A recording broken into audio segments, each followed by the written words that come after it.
Ladies and gentlemen, boys and girls, gather round your computer or cell phone. For tonight, we delve into the dimly lit streets of Vienna with a tale so tangled it could only be whispered by the Whistler. Now hold on to your hats. Imagine a mild-mannered biologist who wouldn't hurt a fly suddenly finding himself in a secret society plotting against Nazis. Yes, our very own Hans Minkler is caught in a web of shadowy figures and sinister plans. And what's more, he's in love. But hang on, there's a twist. A deadly secret lurks in the shadows, one that could change everything for Hans. So keep your dial tuned right here as we unravel the mysterious fate of a man who finds himself a reluctant hero in a world teetering on the brink of war. Will he rise to the challenge or be crushed under the weight of his own conscience? Stay tuned to find out in tonight's incredible tale of the Whistler. Have you heard the weird tales of the Whistler?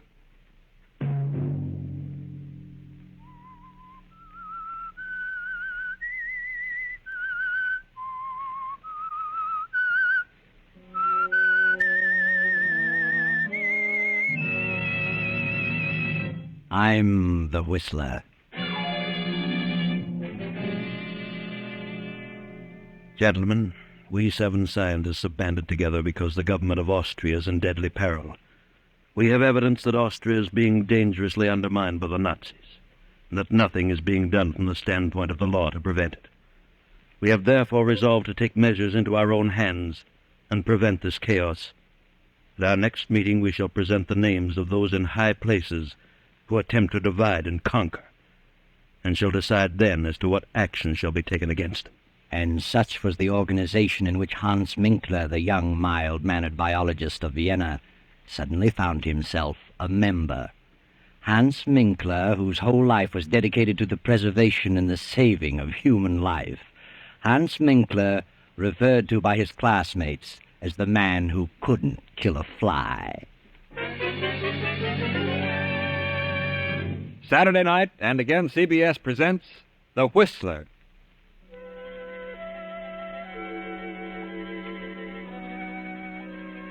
I, the Whistler, know many things, for I walk by night. I know many strange tales, many secrets hidden in the hearts of men and women who have stepped into the shadows. And so I tell you tonight the incredible tale of the letter. Hans Minkler, the young biologist, only half heard the speech of the leader of the 7 scientists, for Hans was dreaming of his beloved experiments and the pretty niece of Monsieur Gallet, the lovely Viel, who had been living in Vienna these past 4 years. Kindly Monsieur Gallet was interested in Hans Minkler's theories, and Hans was hoping Gallet might finance them. Well, Dr. Minkler, I've studied the outline of your proposed experiments, and I've come to the conclusion that you can accomplish great things. Oh, well, that makes me very happy, Monsieur Gallet. How much do you think you'll need to carry on? I feel quite sure that I could get along for a couple of years on 5,000. If my cell experiments prove successful, human life may be prolonged considerably. I have all the faith in the world in Hans, Uncle. My niece is certainly sold on your ability, Dr. Minkler. So are you, Uncle. You may as well admit it. Young men with your principles are all too scarce today. Europe seems to be saturated with men who claim they want to save mankind. They all seem to want to arrive at it through a destructive method. Well, it's only a temporary condition. Who do you plan to have assist you? Kurt Lassner? Kurt? Well, I haven't decided yet. Kurt is a fine young man. Yes, he was a good student, but he's drifted away from his studies. He's become absorbed in politics. Very well, Hans. I'll start you out with 5,000. Is that the way you want it, Viel? Yes, Uncle, you're a darling. I hope someday I may be able to repay you. See what that is, Viel. Come into the library, Hans. I'll give you a check. Yes, of course. Oh, good evening, Kurt. Hello, Viel. Well, how are you?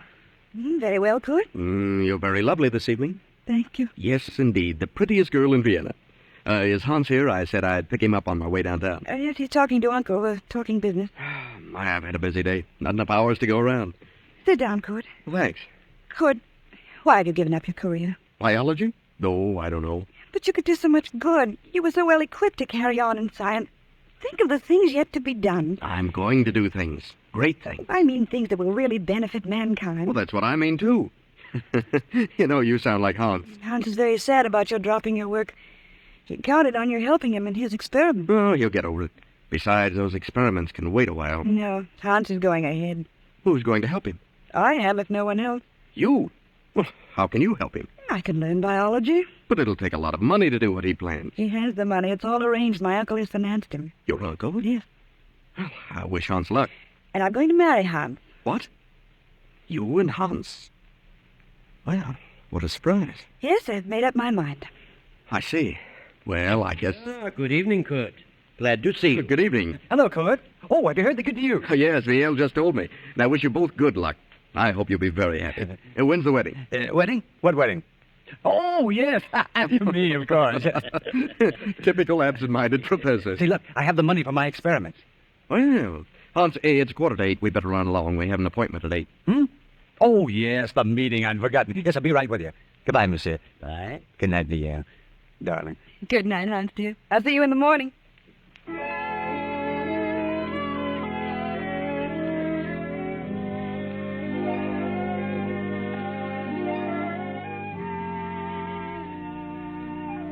So Hans Minkler reluctantly attends his second meeting, and with Kurt Lassner joins the 5 scientists in the darkened room. The single low lamp on the table casts their shadows on the wall. The leader is speaking again. But we have learned who these 5th columnists are. So it is our duty as loyal citizens to take action against these men. We have learned who the leader is, and naturally he must be the first one to go. In this envelope I have his name. We will now draw lots to select the one among us to carry out instructions which will be read later. Are you ready with the straws, Kurt Lassner? Ready, sir. This is an old and simple method, but since there are only 7 of us, it will suffice. Proceed, Kurt. Yes. 1, 2, 3, 4, 5, 6, 7. All of us have drawn, sir. Good. Here's the envelope containing the name of our victim. Who has the short straw? Well, I guess I have. Hans Minkler. Here's the envelope. But before you open it, we must tell you what the committee has decided to do about this man. He is to die. Die? And that task has fallen to you. You mean this man is to be murdered? Exactly. What? You don't know me, gentlemen. I'm a saver of life. I wouldn't consider such a thing for a moment. Herr Minkler, you are a member of this group. You know our secrets. It will be best for us and for you if you completely forget your scruples. Oh, but I can't belong to a society with such diabolical purposes. Why, I didn't realize what this was all about. Oh, no, I withdraw. It's too late to think about withdrawing. You mean that you actually expect me to kill someone? You have been selected. You are fools. I couldn't kill a fly. I couldn't harm a living thing if the whole country went up in smoke. This is the most ridiculous thing I've ever heard of. You're not scientists. You're a band of madmen. Fiends. Sit down, Hans Minkler. We're not a band of madmen, and we are not fiends. We are loyal patriots of Austria who are determined to save our country. Any one of us might have drawn that straw. Well, I don't want to be a party to such a plan. I'll not commit murder. Unfortunately, you know too much about us now to pull out. And suppose I refuse? Then you will accomplish nothing. Not only will we eradicate our selected victim, but we'll see to it that you are eradicated with him. Who is this victim? Open the envelope. Very well. What? Why, you are insane. The whole lot of you. Monsieur Gallet is the soul of honor. Monsieur Gallet is one of the most honest men I've ever met. Monsieur Gallet is the leader of the Nazi party. I don't believe it. Why, I'm to marry his niece. Did you say Monsieur Gallet? Yes, you know that's ridiculous, Court. He'd never do such a thing. Gallet is the leader. We have proof. He also has a very lovely niece, and I'm sure you'd want nothing to happen to her. Would you, Herr Minkler? No. No, I wouldn't. But you must give me time. Time to think. There is nothing to think about. It has been decided. Gallet must be exterminated within 12 hours. Very well. And there's nothing else for me to do. Good night, gentlemen. Good night, Herr Minkler. And remember, if you don't accomplish this task within 12 hours, we will be forced to take care of you. And if we can't find you, we will find the girl. Yes, I understand. Good night. Well,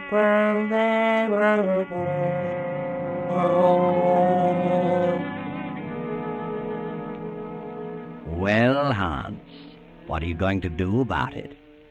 You've sat in your apartment for 2 hours now. Which shall it be? 3 lives are at stake, the uncle's and yours and Viel's.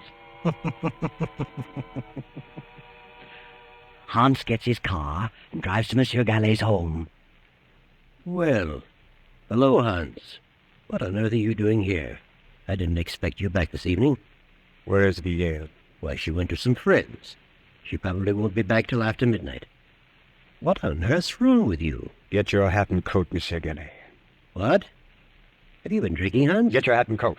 Now, wait a minute. Suppose you explain There's no time for explanations. Get your things. What for? You're coming with me. I'm just ready to turn in. You better run along, Hans. You'll feel better in the morning. Put up your hands, Monsieur Gallet. What? This is the funniest thing I've ever encountered. Have you really got a gun in your pocket? I have. I hope you don't force me to prove it. This is certainly a surprise. The meaning of all this? I've just discovered that you're the leader of the Nazis, who are trying to undermine the Austrian government. Are you serious? Yes. Who told you such a thing? There's an organization which is determined to eradicate all Nazis one by one, and you are the leader. Read this. It says leader Paul Gallet. Death.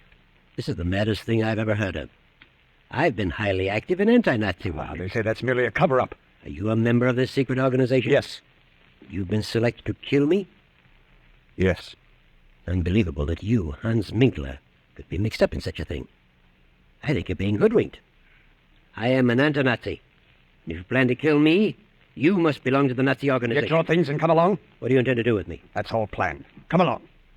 Very well. Don't you. Give me that gun. You fool. No, don't. You.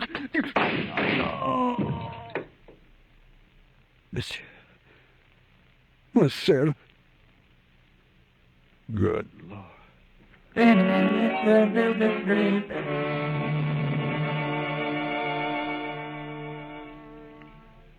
Hans stands staring at the body of Monsieur Gallet for a few moments.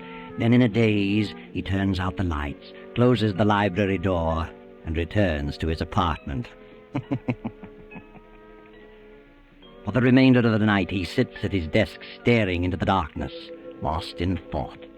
And then morning comes, and Biel at her home opens the library door and...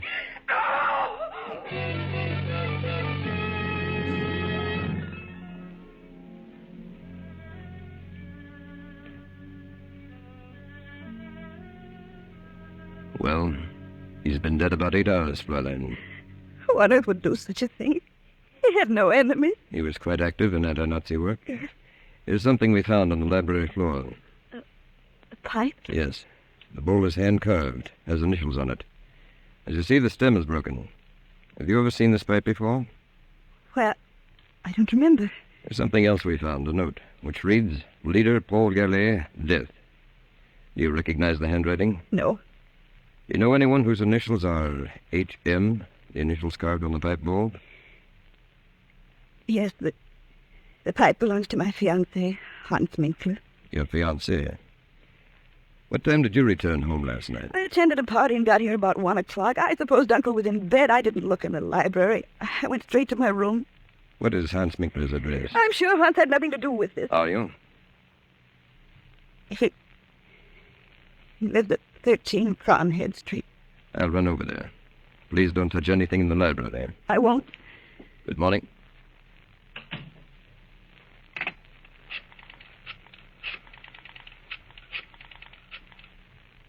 Court, something terrible happened. Uncle was murdered last night. The police had just left. They found Hans's pipe on the library floor. It was broken. They'd gone to his apartment. Please come over right away.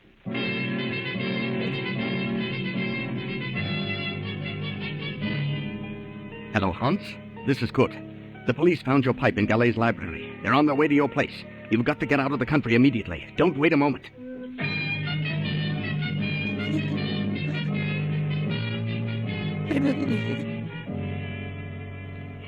Oh, Kurt, it's terrible. Oh, now control yourself, Ian. Oh, Kurt, I can't imagine why anyone would do such a thing. Kurt, Do you know where Hans is? Well, I suppose he's at his apartment. Hasn't he called you this morning? He usually does, but he hasn't. They found Hans's broken pipe near Uncle's body. Kurt, I must warn Hans. I must let him know what's happened. His pipe, huh? Well, that's bad. By all means, phone him at once. Will you call him? Of course. It's Chronic 4347. Right.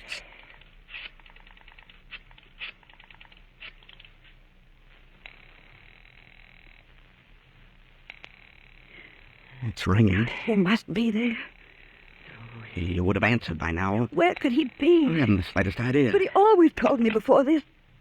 Kurt, it isn't possible. It can't be. Oh, now, just try to control yourself, Bien. Oh, see who it is, Kurt. That's your delivery. Fine here, please. Well, thank you. Who's it for? For you. Kurt. It's from Hans. Good heavens, read it. Leaving Vienna on important business. Contact me at 16 Rue de Roche, Paris, under the name of Pierre Cabot, H.N. Well, I don't understand it. What does he mean? What important business? Why should he disappear like this? I have no idea, but it does look strange. Your uncle is murdered and Hans disappears. Oh, but what motive could he have had? But they found his pipe near Uncle's body. You know Hans had nothing to do with it. I'll admit he's always been rather peculiar, never seemed to let loose, always seemed to be on his guard, but I can think of no reason for this. What could this important business be? He never told me of it. And why on earth should he go to Paris under an assumed name? That is strange. Kurt, that officer said something. What? Well, you know that Uncle was active in anti-Nazi work. Do you suppose it could be a Nazi? Oh, why not? But who? Who do we know that's a Nazi? I certainly Wait don't. a minute. You just said that you felt Hans was always on his guard. To me, you felt he was concealing something? Well, there have been times when I've felt that, but on the whole, I've thought of him as a slow-thinking, absent-minded professor. But it does seem strange that the moment Uncle gave him the check, that this should happen and he should disappear. Look, maybe he went to visit our old pal, Jean Renaud. You remember Jean? He was one of our classmates. But I have a strange feeling that Hans wouldn't go away like this, without telling me beforehand, unless something were wrong. Do you suppose that Hans has been deceiving us all along? What makes you ask that? Well, it suddenly occurred to me that he spoke French without the trace of an accent. And I remember Jean Renaud said once that he spoke English without an accent. So what? If he did, where did he learn to do that? Certainly not by living in Vienna all his life. I see what you mean. Why didn't he tell me beforehand that he was leaving? But he wrote you this letter. Yes, but it wasn't written by the Hans I know. Oh, I think you'd better forget about it. Good. I didn't tell you this. The police found a note on the floor. It said, Leader Paul Gallet, death. It must have meant that Uncle was an anti-Nazi leader and he was sentenced to die. And if this ties in with Hans' disappearance, then Hans must have been connected with the Nazis. Oh, darling, you're getting yourself all worked up. You don't think Hans was a Nazi? Well, I'll admit the way you've got it all worked out, it sounds plausible, but if he was a Nazi and he's left the country, what can we do about it? He won't come back. Why should he go to Paris? Well, Jean Renaud was a good friend of ours. I'm sure Jean knows nothing about Hans being a Nazi. Jean would never suspect him. Maybe Paris is his next assignment. Nazis are just as busy in France as they are here. Let's see that letter from Hans. He says here, contact me 16 Rue de Roche, Paris. That's Renaud's address, 16 Rue de Roche. Oh, good. I just can't believe it. How could I have been such a fool? I'll see who it is, darling. I'm Captain Gruber from police headquarters. Oh, come in, Captain. Sorry to trouble you again, Fräulein. We went to Herr Minkler's apartment. He wasn't there. He wasn't. His car has not been in the garage all night. Strange. We found this writing on the notepad on his desk. Is it his handwriting? Yes. He's written the same two words over and over again, Gallet and VA, as though he tried to make up his mind about something. But what's become of his car? The car's been found. Where? In a public garage. From all indications, Minkler's left the country, probably for France. Oh, why France? We've discovered that Hans Minkler is a French citizen. A French citizen? But he always led us to believe that he was a native Austrian. Now, we'll want to check things over a little further. We'll be back this afternoon. Please don't disturb anything. No, we won't.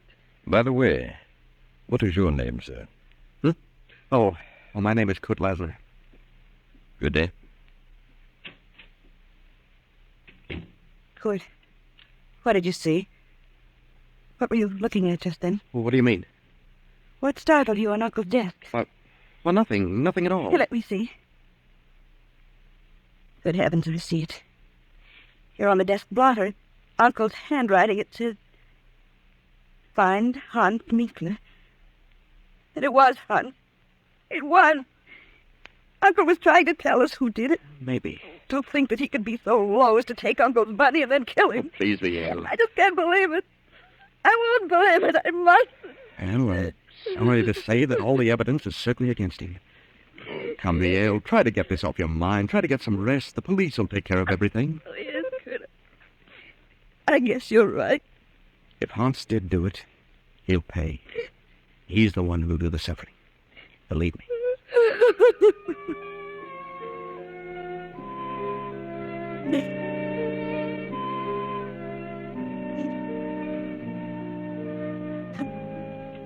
But during the night, the Nazi hordes rolled swiftly into Austria, and without firing a shot took over the reins of government. A few weeks later, France declared war.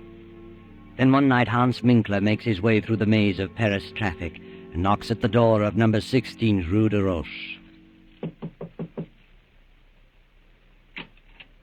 Oh, yes?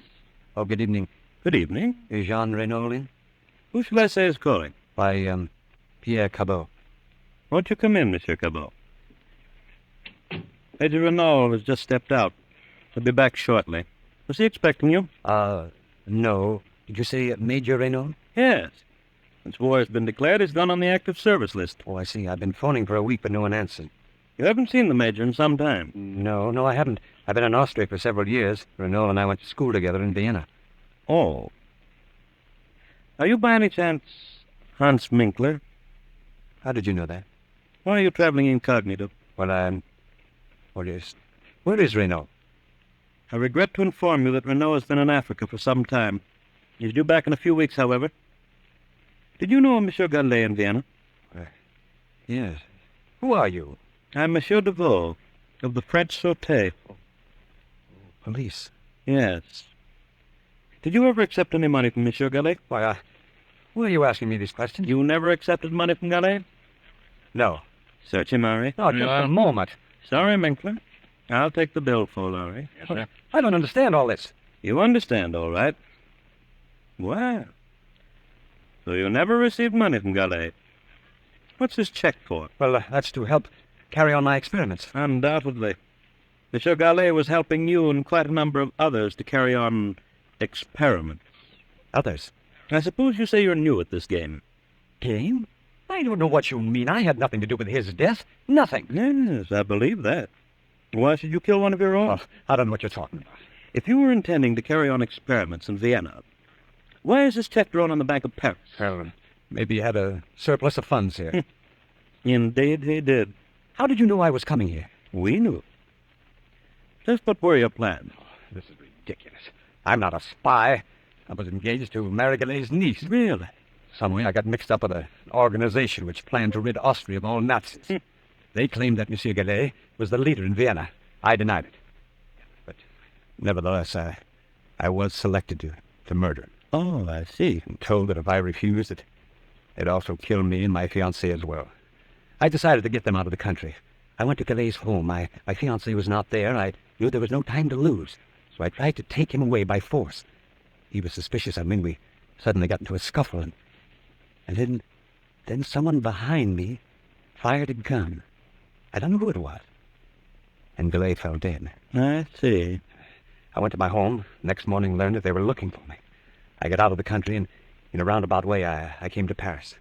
A good story, but it doesn't hold water. Gallet was a Nazi leader, and there's too much evidence against you, Minkler. Come on, let's go now to headquarters.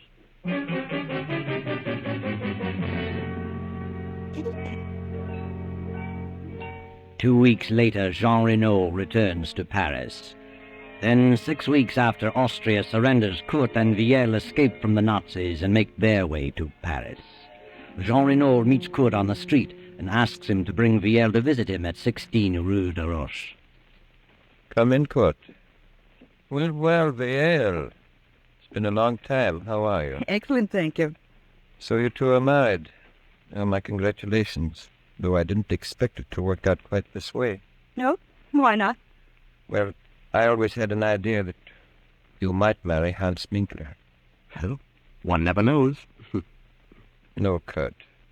One never does. By the way, have you seen Hans? He's in Paris, been here for several weeks. Has he?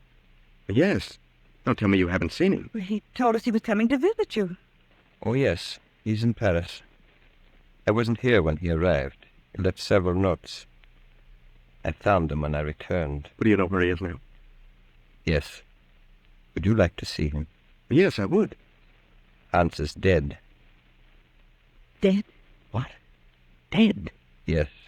He was executed as a Nazi spy. A Nazi spy? Yes.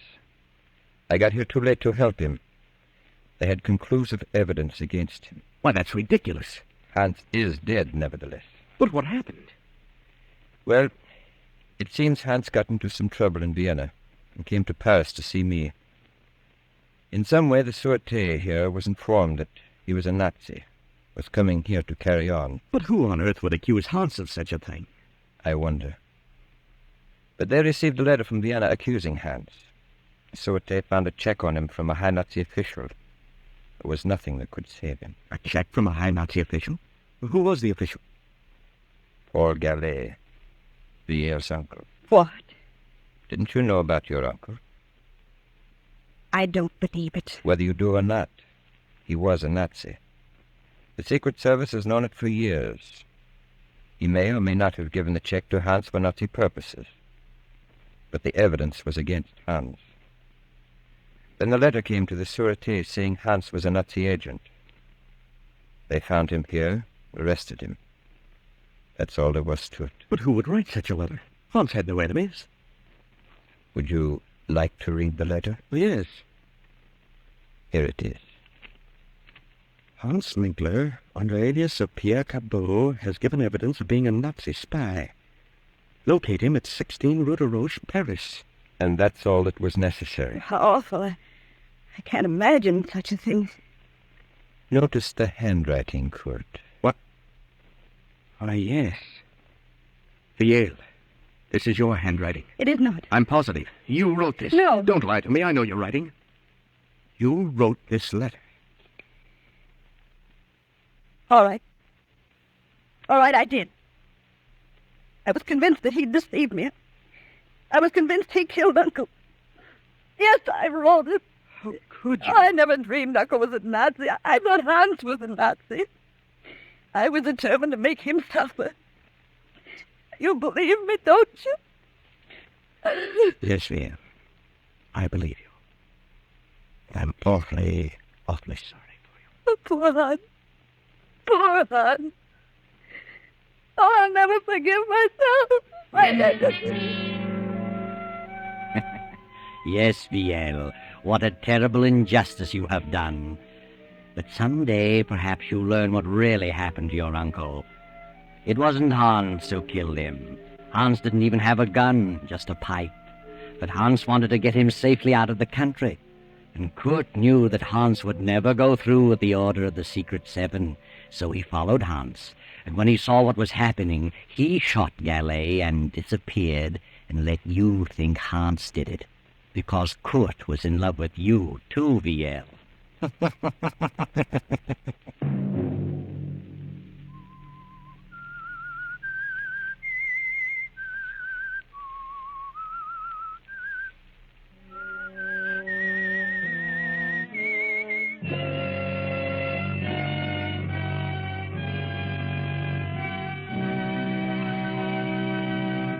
CBS has presented The Whistler.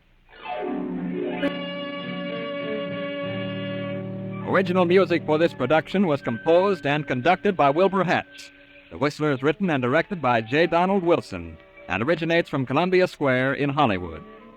Next week, same time, I, the Whistler, will return to tell you the strange tale of Out of the Fog. Good night.